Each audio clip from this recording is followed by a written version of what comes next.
বলে বাড়িতে ঢুকে পশু কাটার তরবারি দিয়ে কুপিয়ে কুপিয়ে মেরেছে। আরে ভোট কাকে দেন?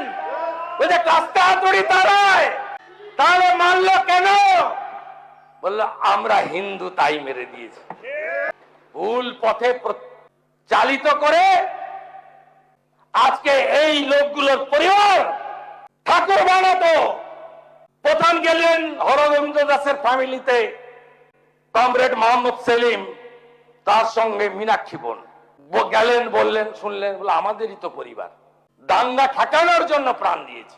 তারপরে আমাকে আটকে রাখলেন এলওপিকে, পুলিশের হাত দিয়ে 10 লাখ টাকার চেক পাঠালেন।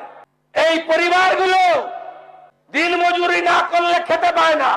প্রধানমন্ত্রী অন্ন সুরক্ষার চাল আর গম না হলে এদের চলে না। এই পরিবারগুলো আত্মসম্মান বোধ আছে। পুলিশকে বলল যিনি মেরেছেন তিনি চেক পাঠিয়েছেন, নেব না। কম চেক না, 10 লাখ টাকার চেক।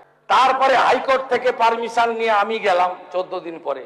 বিজেপি 10 লক্ষ 1,000 টাকা করে দুটো চেক আমার হাতে দিল।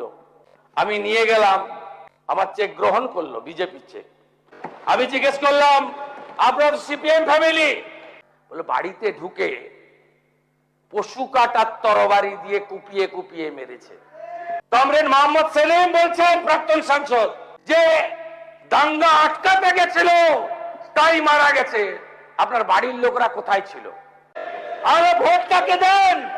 বলছে কাস্তে হাতুড়ি তারায়, তাহলে মারলো কেন? বললো আমরা হিন্দু তাই মেরে দিয়েছি। এই লোকগুলো 6 মাস 8 মাস জেলে থাকবে, বেরিয়ে আসবে, আবার বুক ফুলিয়ে ঘুরবে, আবার পঞ্চায়েতে লড়বে, আবার ভোট লুট করবে। এই জিনিস বন্ধ করার জন্যই এই আইন।